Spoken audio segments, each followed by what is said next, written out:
Debit or credit?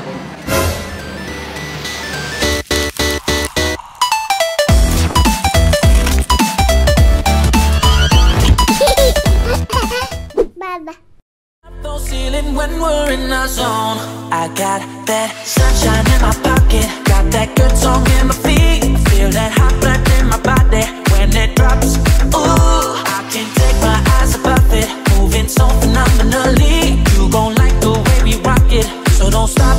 And under the lights, when everything goes, nowhere to hide when I'm getting you close. When we move where you already know, so just imagine.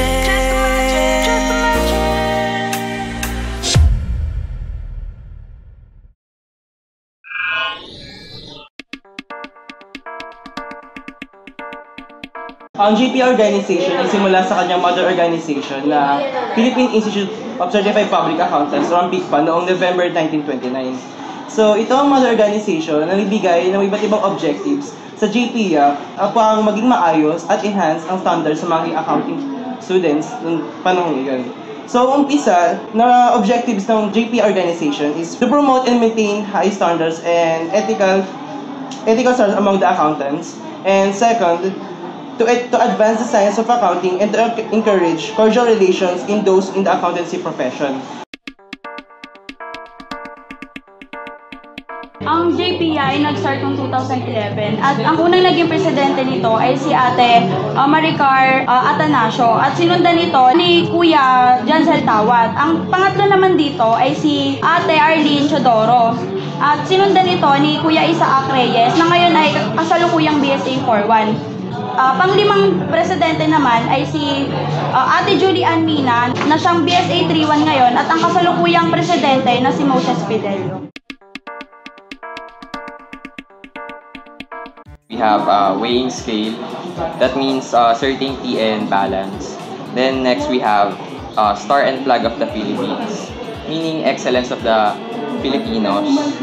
The hands, meaning agreement and transactions. The globe means love of country, good citizenship, social awareness, and globalization. Ang official colors of JPIA PUPSPC shall be blue, red, green, yellow, white, and silver. Blue signifies peacefulness, red means signifies love, green symbolizes progress, yellow symbolizes the excellence of the organization. White symbolizes purity and integrity, while the silver symbolizes truthfulness, fairness, and unity among the members of the organization. Sa ngayong kasalukuyan, ang BSA 21 ay mayroong 40 students, BSA 31 mayroong 34 students, and BSA 41 ng 40 students, total of 140 students or members ng JPIA. Noong October 2015, CPA board exam, sa 8 nag-take, 6 ang pumasa na nagbigay sa PUP San Pedro ng 75% passing rate. Dito namang May 2016 CPA board exam, sa 6 na nag-take, may 3 pumasa na nagbigay sa PUP San Pedro ng 50% passing rate. Ang magandang achievements ng JPIA simula is naging member siya ng Regional Federation of JPIA noong 2014 sa pamumuno ni Mr. Isaac Reyes. Sa dumating na Quest for Excellence is naging Best in Arts noong Q4E 2013 and champion sa parody ng Q4E 2014 and Best in Academic Competition ng nakaraang Q4E 2015. Then, ang naging standing ng JPIA sa kasalukuyan is 3rd place of champion ngayong Q4E 2015. And sa ngayon, 2016, naging part siya ng PUP Federation of JPIA. Nagalayo na pagtibayan ang relasyon nito sa iba't ibang campuses at sa ating SAMIN na nasa Tames, Manila.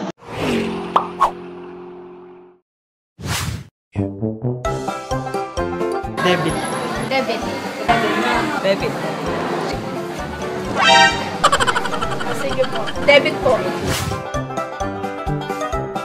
Liability. Asset. Asset po. Jollibee. Jollibee. Alda.